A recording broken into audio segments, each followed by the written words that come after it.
right, here we go. Salute to Knicks Nation on this Friday evening. Valentine's Day and NBA All-Star Weekend. CP the franchise in the building. On the other side, friend of the program, man. You see him all over the airwaves and the TV when it comes to talking about these financial markets. He is the editor-in-chief of Investopedia, and he's my guy, Caleb Silver, diehard Knicks fan and friend of the program. On today's show, we're going to take this thing down a little bit different path, man. We're going to dig into the numbers, talk about the numbers behind the NBA All-Star Game, NBA playoffs. The Knicks team valuations have also been revealed. We're going to talk a little bit about that. Plus, hey, the Knicks' second half of the season and what they need to do to reach the promised land, man. So lock in, hit the like button, hit the share button, and subscribe to the channel. Another KFTV Bleacher Report simulcast. Here we go. All right, got the sound back up. Caleb, how are you feeling, man?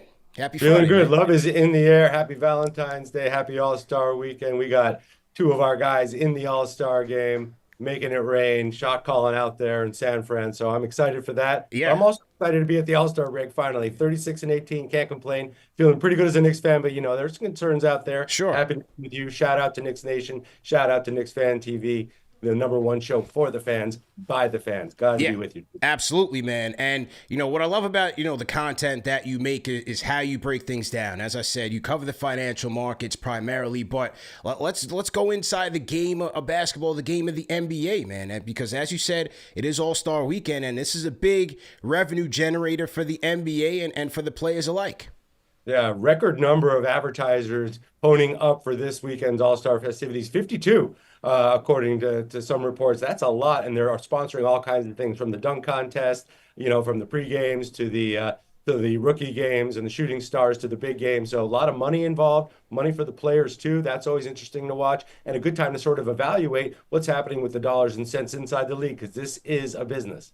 Absolutely. So, with Jalen and Kat headed into the game, what are the financial incentives from a sponsorship standpoint, from a team standpoint? What are these guys looking at here?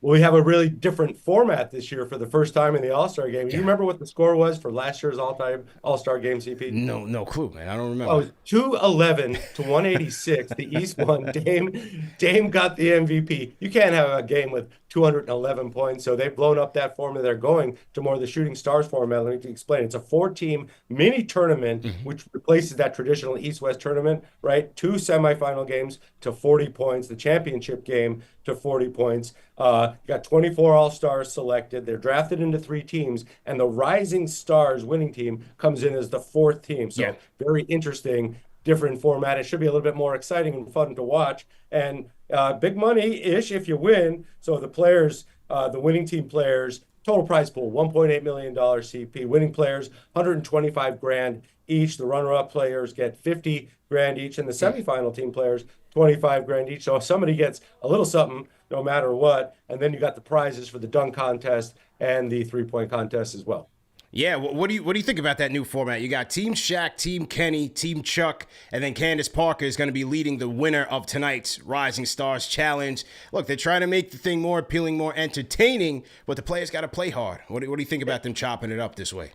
I think it's a good idea. You got to mix it up somehow, because the ratings were devastatingly bad for the All-Star game for so many years, and they make such a big deal of it, and then nobody's watching, and it's usually late on a Sunday, and it's a blowout. So this is a lot more fun. It's a lot more interesting and dynamic. I think also getting the Rising Stars in there makes it interesting as well. And you got some cool TV personalities as coaches. They're going to be mic'd up, so it's a better made-for-TV event, and that's ultimately what NBC wants. NBC has the rights this year. Part of that mega deal that broadcast rights for this game is a $76 billion 11-year deal, and they got it this year, so they're going to make the most out of it, and they make the most out of it for several days in a row. We got the Rising Stars and the rookies, and they get player bonuses too for the winners. CP set 25 grand for the first place team for the Rising Stars and 10 grand for the loser. So everybody gets a little something, plus the goodie bags at the All-Star game. Yeah, there you go, man. And look, man, I think, a lot of people took Kenny Smith to task. They didn't like what his team was looking like. But I think his team could be a lot more competitive. He's got Brunson, he's got SGA on his team. Anthony Edwards. No, he doesn't have SGA. He's got Jalen Williams, SGA's teammate. You got Triple J, Jaren Jackson Jr. with Brunson, Darius Garland, Evan Mobley, Cade Cunningham, and Tyler Hero. I like Kenny's team, man. I think they're going to try to upset this thing. Yeah, a bunch of shooters. Sounds like it. Yeah. And a quick team up and down the floor. So, the All-Star game is about effort. Whoever actually wants to put up the effort, usually that's the guy that wants to win the trophy and be the MVP.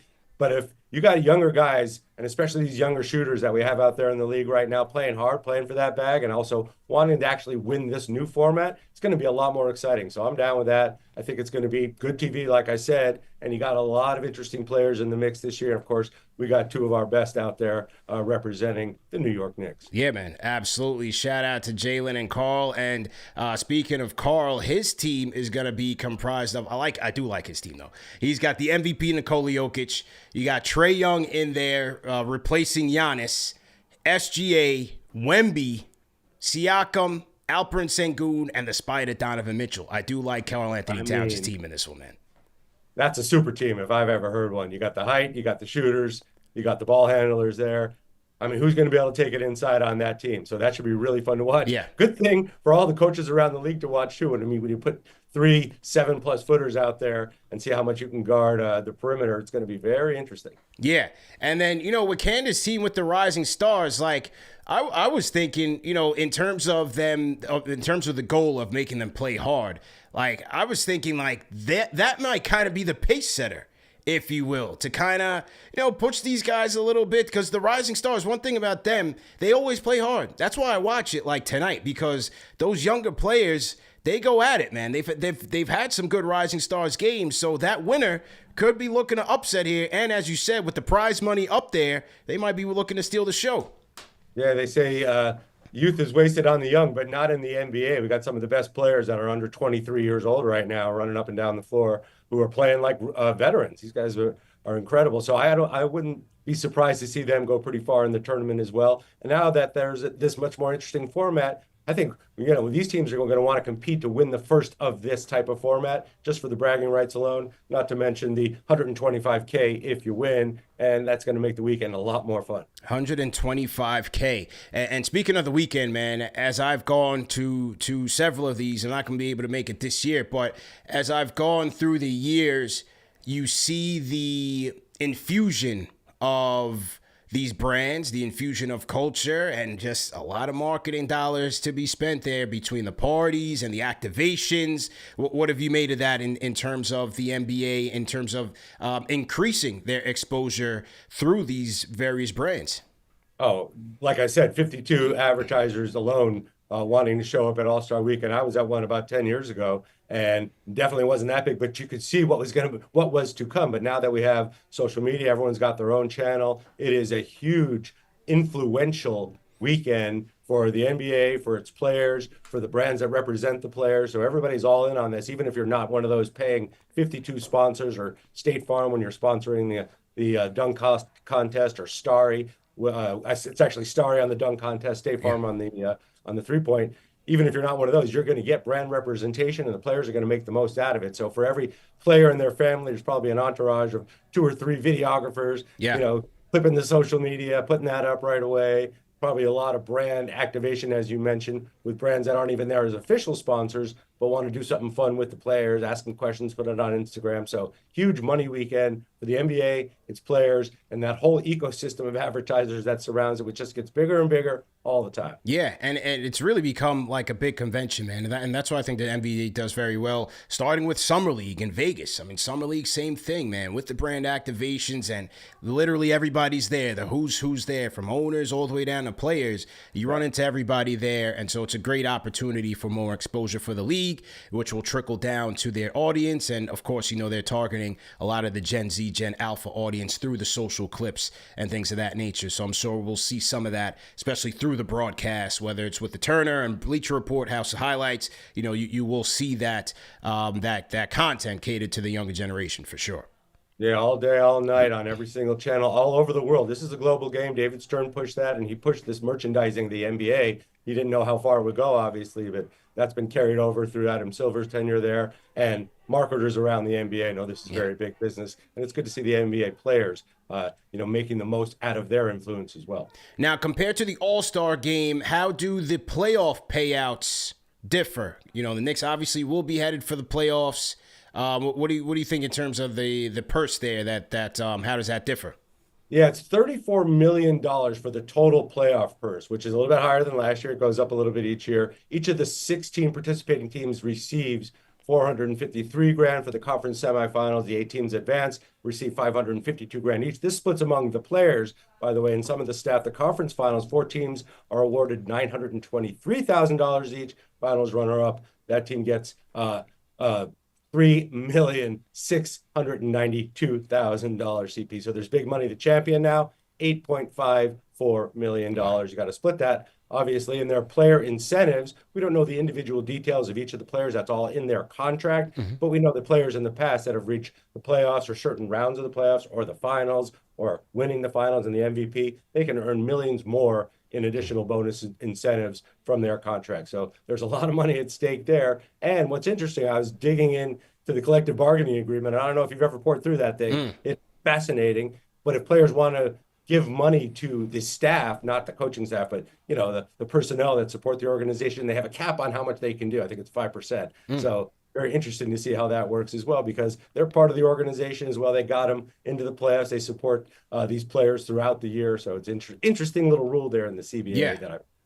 Absolutely. And from what I was researching, obviously as the ticket prices are going up and up, and especially with the Knicks, and when they do make the playoffs, the ticket prices are going to be different in the regular season and into the postseason. But the NBA reserves about 25% of that gate to go into that playoff pool, which is ultimately distributed across those teams, the playoff teams and the players.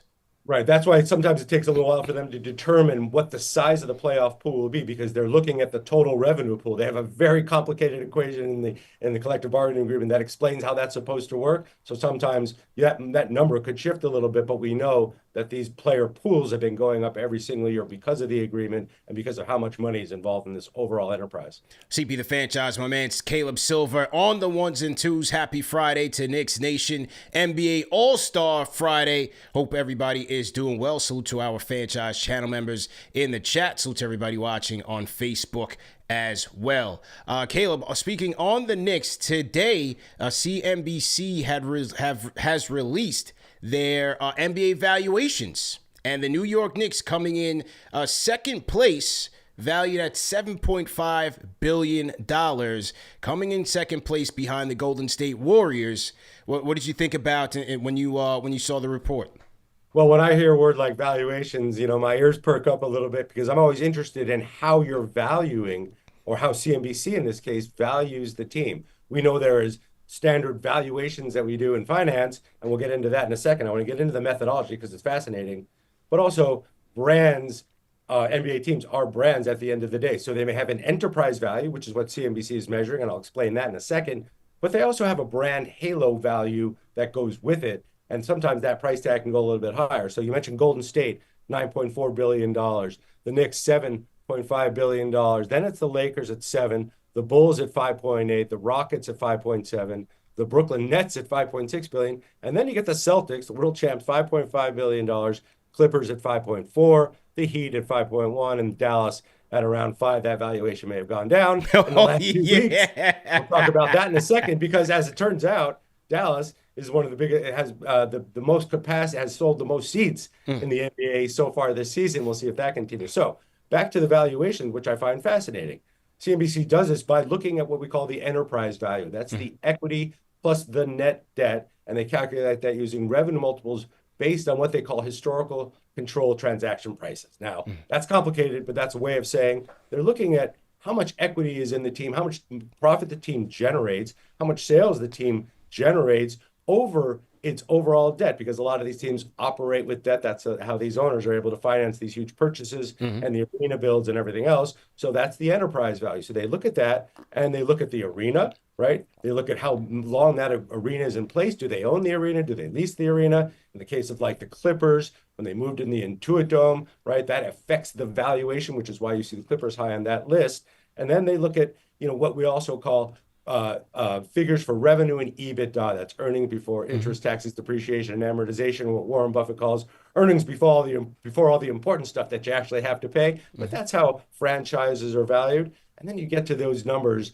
where we see a Golden State worth almost $9 billion, and you see the Knicks have a very high enterprise value as well. There's a lot that goes into just the Knicks organization beyond the team and what they pay the players and the merchandising. There's MSG and everything that goes with that. And I mean, well, even just looking at Golden State, man, it's amazing to see how, Joe Lacob and those guys, they bought Golden State for $310 million back in, what was it? I think 2010. And now it's worth $9 billion. I mean, the chef, they need not just a statue for the chef. He should be getting some equity in this thing for the 4 championships he brought, which rose through this thing up through the roof, man. Yeah, the return on investment, the ROI, as we call it in the biz over here, that has been incredible for most sports team owners, but especially NBA owners. You see it in the NFL as well with the ballooning of the valuations of some of those franchises. And we know the Celtics are for sale right now, like Grousbeck. He's put them up for sale. He's coming off of a championship season. They say reports that they could get $6 billion, but I think it's going to be much more than that. That's one of the most valuable franchises, not just in basketball, but in all of sports worldwide. There are owners out there with a lot of money that could probably top a bid for 6 or 7 billion. And there have been reports dismissed, but there have been reports. So sometimes where there's smoke, there's fire, that a Jeff Bezos or somebody could be interested in buying that team, which, $8 billion, $7 billion, that's kind of pocket change. So you're going to see these valuations continue to increase. The size of the TV deals, is increasing.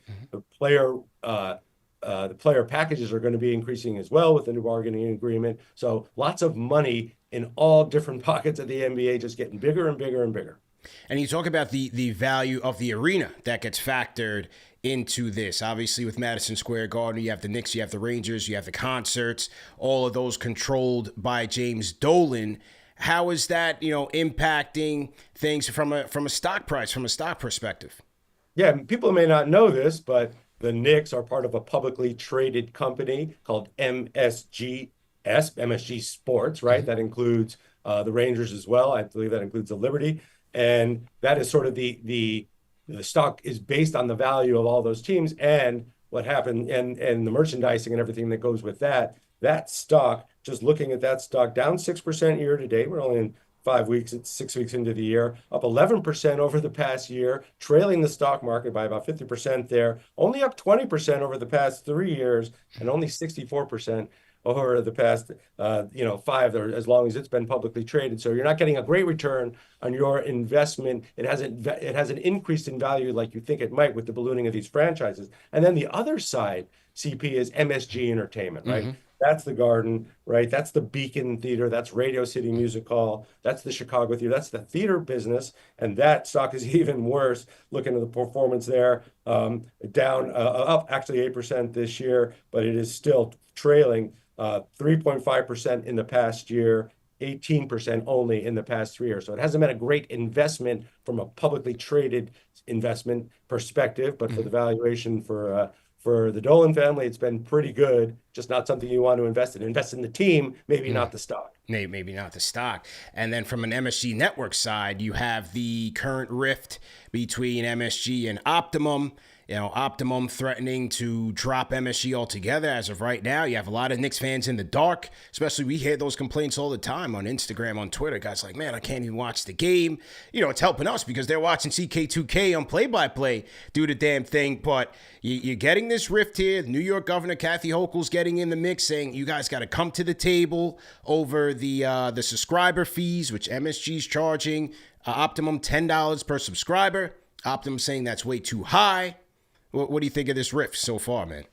Yeah, I mean, it's just the latest rift like this, and we're only going to have more as we get more of a fractured viewing base. People can watch it in the game in very different places. But you know what it does besides make fans like us really upset?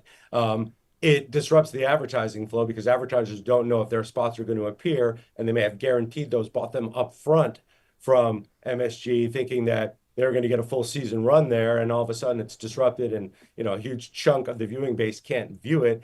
That disrupts business flow as well. That's not healthy for the bottom line, and it's not healthy just for the normal operation of things at a network that's just trying to put on games for the fans. And that's exactly what Knicks owner James Dolan said in his letter to the league, or scathing letter to the league and the board of governors based on the new TV deal, because he's basically getting hit from two different sides here when you factor in the new TV deal, splitting out games, going to Amazon, they're going to Peacock, so that's less games, less attention on MSG networks, and then you have the carrier issue with Optimum. They've got to now renegotiate with Verizon coming up in September. They've already fell out with Comcast. So he's in a position now where MSG Network is now in the red, and it could continue if they don't get some help here in the future.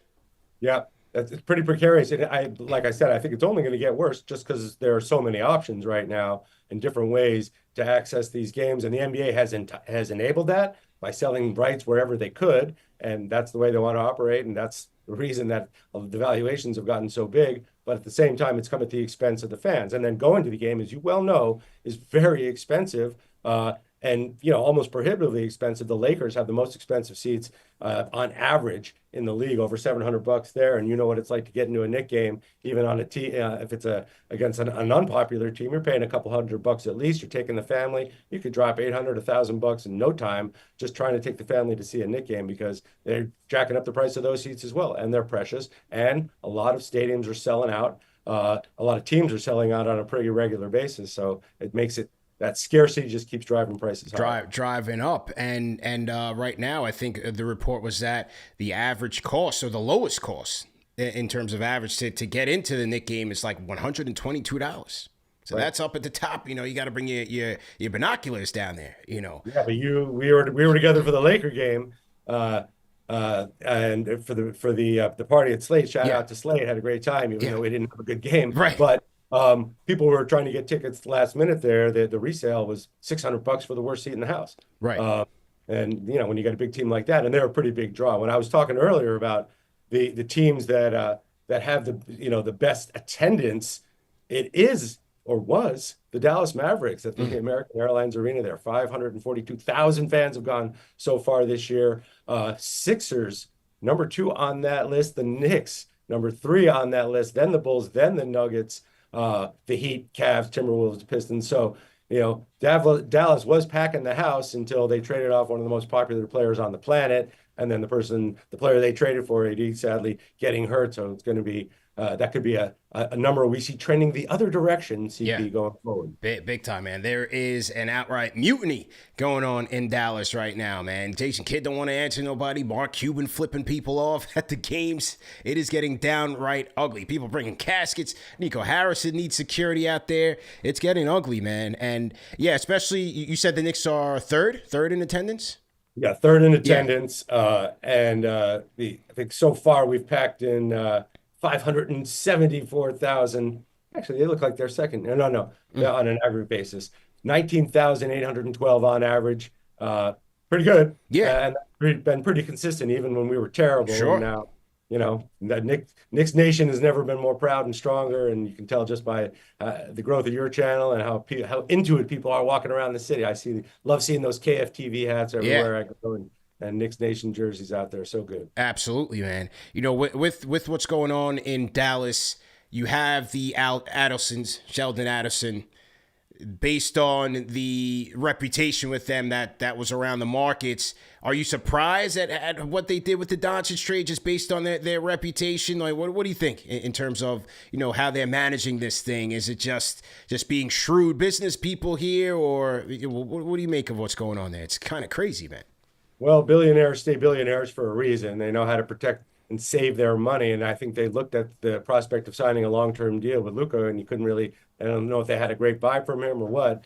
And that, with a lot of, with all the different aprons coming up and all those taxes, it looks like didn't seem like a great long-term business move to them, and somebody they've had on the team for a while. It's not like he just got there. They've been looking at him and dealing with him and his family for quite a long time. He is a generational superstar, no doubt about it, and hugely popular. And maybe we'll have an excellent rebirth with LeBron James in LA. But I think they were looking long-term and saying it's just not worth it. The return on our investment is not going to be worth it unless they were planning on, maybe selling down the road, or maybe they are and don't want to deal with saddling the next buyer with a long-term contract of that size and trying to build around it because they have some older players. They got to build around him if they were going to do that. So I think long-term business move, the numbers just didn't add up for them. And, the backlash from their fans has been very intense, which shows you how passionate people are about sports. But at the same time, it's a game, it's a sport. Yeah. So, I get it, and we're passionate. We'd be upset too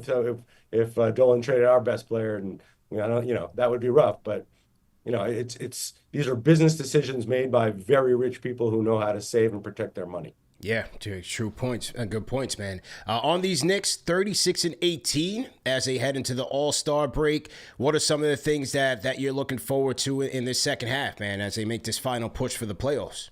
I love a little bit of defense, CP. Call me crazy. We used to be a defensive-led team. I know that was Tom Thibodeau's calling card, and we're a great offensive team, much better than I thought we would be, and it's a delight to watch us move the ball when we move the ball well, watch different players take over. But we got to get height. We got to get Mitchie back. We got to get OG back. I'd love to see what a rotation looks like with OG on the floor, Mitch on the floor, Cat on the floor, some size, and then our guards doing their thing. But I think they've come a little bit farther than I thought they would. I thought it would take them a little bit longer to gel. And some players like Mikal are taking a little bit longer. He has a couple of good games and a couple of bad games here and there where he doesn't get that involved. I think that's going to come together.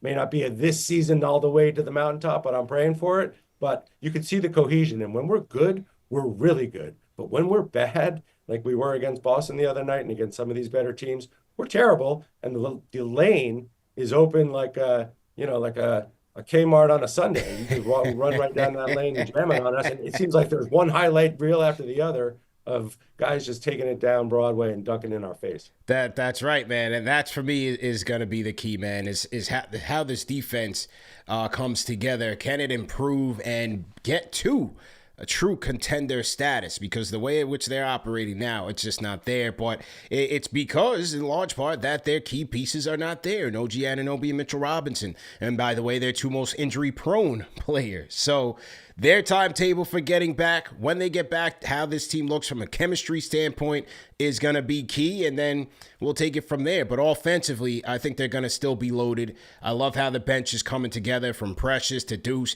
Campaign has strung together 2 good games.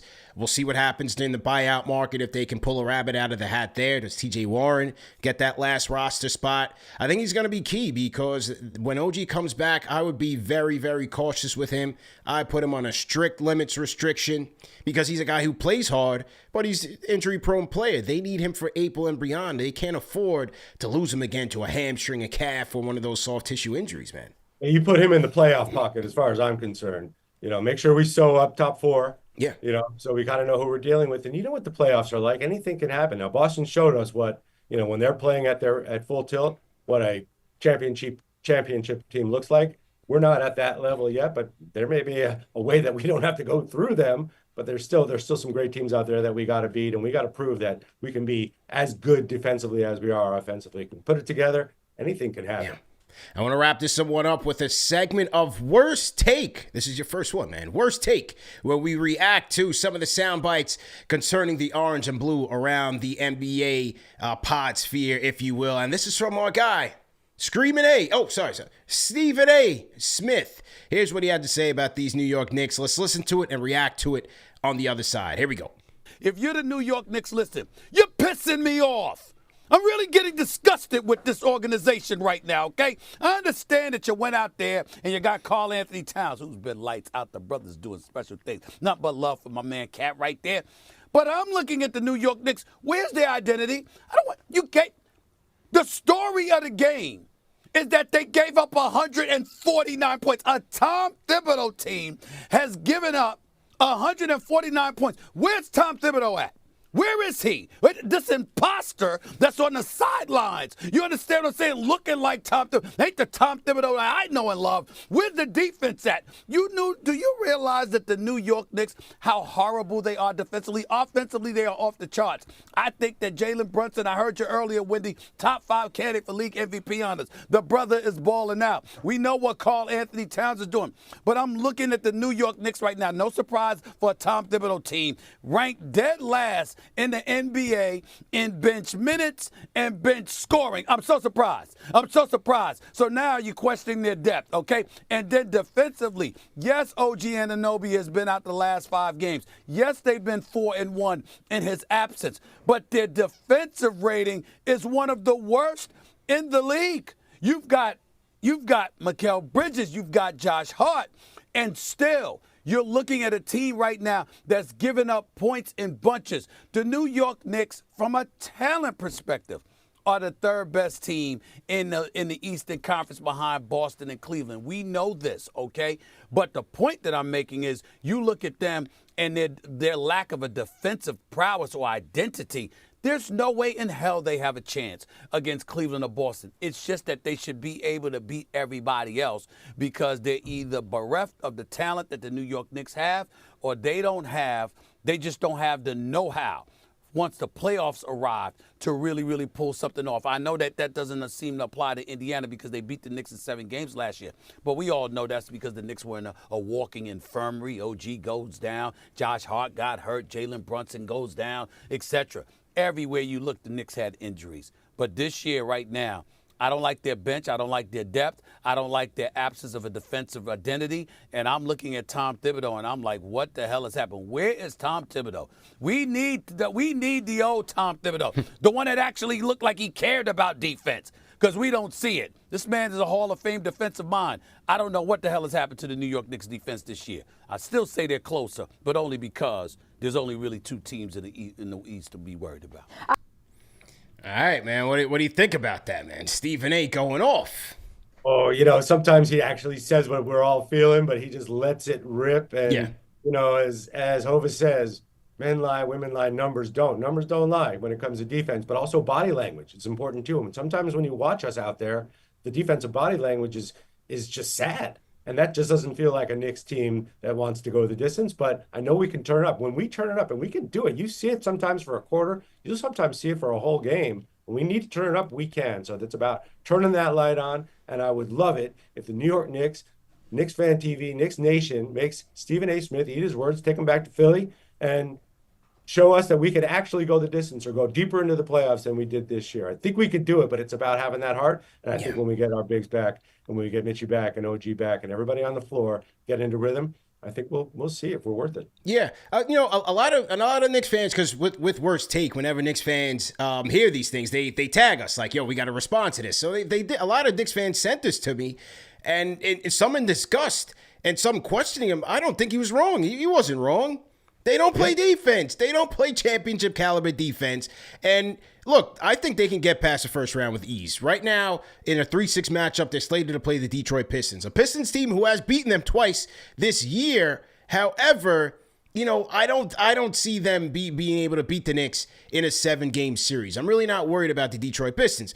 But he is right. The defense is lackluster. The bench, as of late, has been better. But overall, they are who they are. But what I'm not going to do is just blame Tibbs because his defense is bad. Because, number one, your defense is going to be as good as the players that you have to run the scheme, right? Yeah. There's a reason why they're bad this year, and in previous years, they've been much better. They've had the pieces. Mitch has been healthy. Hartenstein, look at what he's doing with OKC. He's been a great defender. They've had gritty guys. DiVincenzo was a gritty player. They've had the guys. OG came and transformed the defense. So they've been fantastic in previous years. Right now, without those 2 guys, Mitch and OG, they are what you see out there. Brunson and Towns are the marked men. Those are the guys in every game that teams are going to go after and look to expose. They're having tremendous success doing that. Bridges has been up and down. They just don't have the pieces defensively to make a statement on a nightly basis.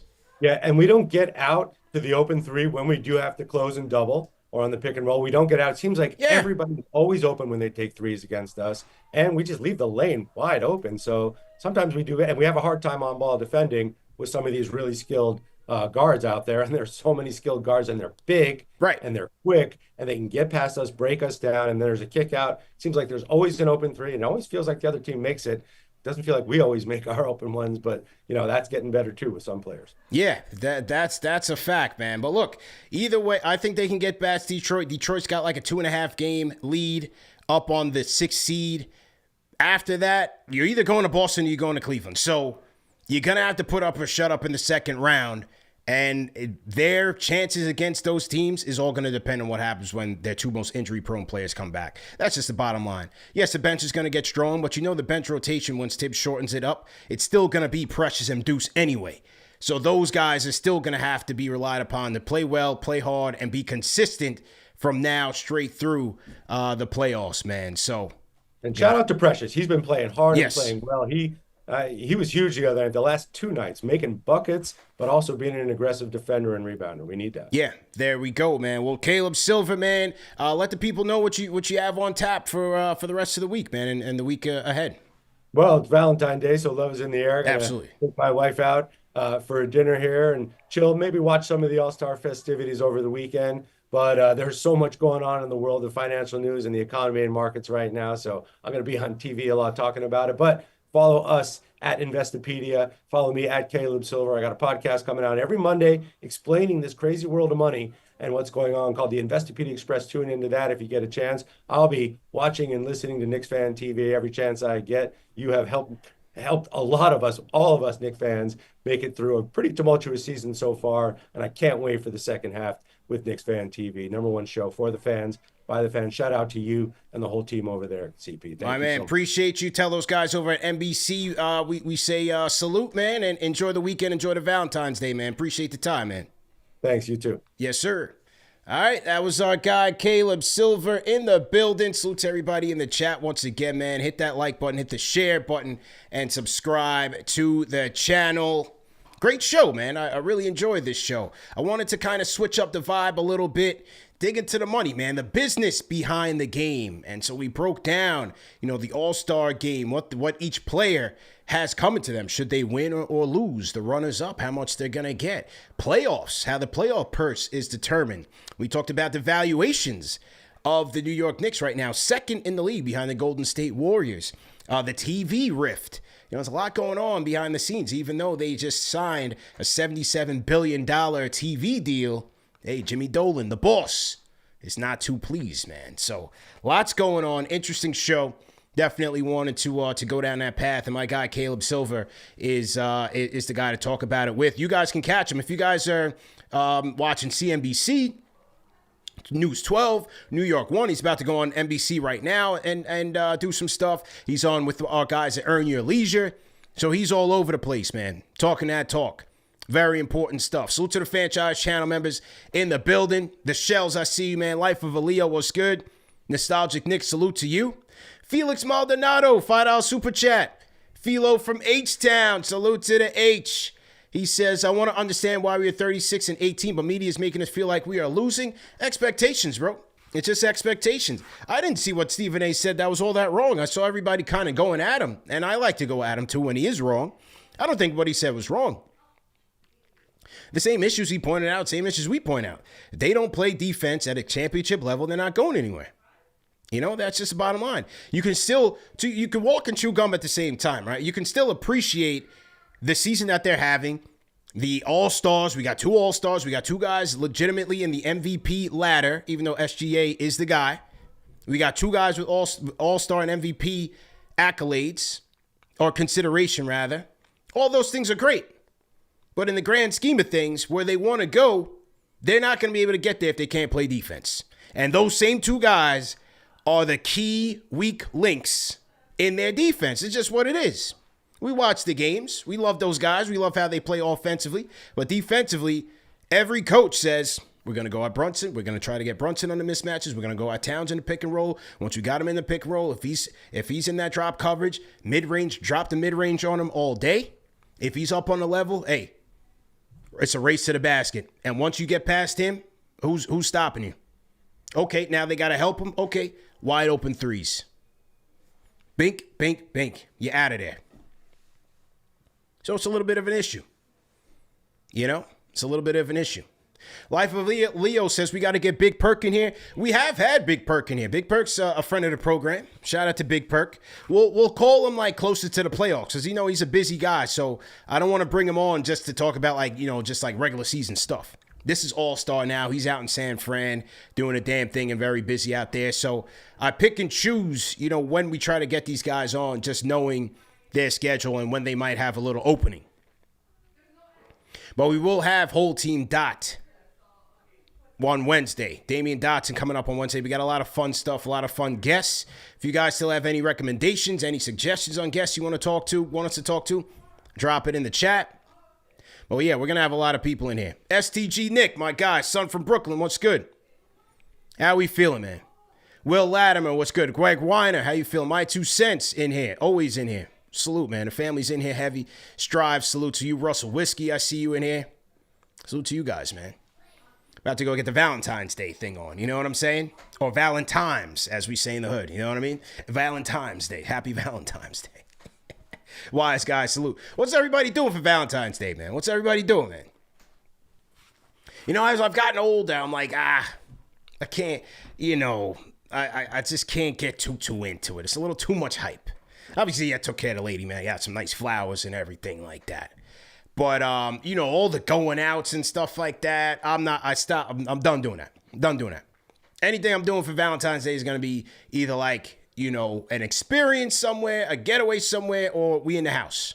I'll cook some dinner, chef it up, make a special night out of it, Netflix and chill tonight. We just gonna, watch Rising Stars, watch a little Lioness, just kick back and chill. It's a little overrated when you get to my age. For you young whippersnappers out there, you got to do what you got to do.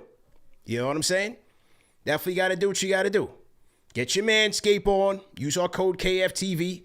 20% off plus free shipping. Make sure you take care of that. Then make sure you get your Mando on. You want to be smelling good. 72 hours of odor control. All right, so you go to Manscaped. Get your 20% off plus free shipping with code KFTV. All right? Then you get your Mando on because you want to be smelling good after that. Definitely want to be smelling good after that. $5 off the starter pack with promo code KFTV. 72 hours of odor control, no aluminum, all of that good stuff. Right? And then, and then you go wine and dine. The thing is with me, like with Valentine's Day now, it's like, especially with the restaurants, right? The average restaurant right now, especially here in New York, they're doing a prefix menu. So they cut the menu down in half. You get a steak, a chicken, and a fish. It's like you had a wedding, right? So, like, what's the point? You're going to get jazzed up. You're going to go to a place, be elbow to elbow with everybody because the place is brand-packed. And then you're going to get half the menu, half the effort. You get a steak, a chicken, a fish, and a nice little lava cake for $100 a person. That's why, to me, that's why it's overrated, man. I'd rather be at the crib. I'll order takeout, or I'll make my own food. Chef my own stuff. I like to cook, too. You know what I mean? Prices are crazy. You can't move in there because everybody's trying to get their Mac on with the lady. I'm in the house. I'm going to have to, once I sign off here, I'm going to go to the liquor store, get me my personal bottle, get a bottle of wine for the lady. We're going to watch a little Rising Stars, bump the Lioness, and that's a perfect night for me. Perfect night for me. That's it. But that's when you get older, fellas. Right now, you youngsters, don't cut corners. You know what I mean? Because the young ladies, they have high expectations. You know what I mean? They get high expectations, so you got to do what you got to do. But once you get older, you can dial it back a little bit. Special occasions or keep it in the house. And you'll be all right.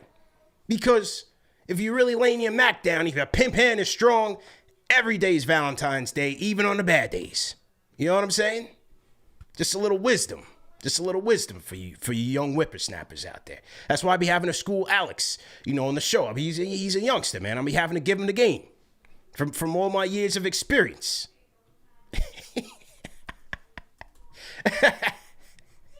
Anyway, man. That's just me laughing at myself. Wise guy, Gregory Weiner says you gotta earn it. Yeah, you gotta earn them days in the house. You know what I mean? You gotta earn it. Will Latimer, you know what it is. Zach, yeah, you know what? Yeah, I'm gonna hit the top shelf. I'm gonna go to the liquor store, hit the top shelf. Son from Brooklyn, stack your bread. Yeah, stack your bread, man. Stack your bread. Anthony Parasol, what's good, Ant? How you feeling, man? Yeah. Brian Jackson, what's going on with the Bleacher Report app update? What happened on the app update, Brian? What's good? What do you mean? What's going on Bleacher Report? Anyway, man, I guess, we'll probably be on Sunday, do a little recap of the game and stuff like that. Monday, I'll be on NBA Radio, me and my guy Rob Perez on Sirius XM. We'll do the 1 to 4, and then I'll be back here at 5 o'clock. So we'll do the 1 to 4 on NBA Radio. I'll be back here at 5 o'clock. Tuesday, I'm going on WFAN. I'll be in studio with Evan and Tiki from 4 to 5. So make sure you guys tap in to us there. And that's that, man. And that's that. All right, man. You guys have a good night, man. Good to see you guys over in the chat. Good to see my franchise channel members. Eric L. Beats, what's good? Everybody enjoy the weekend. Be safe, be happy, be blessed. You already know, man. All love from here. Peace.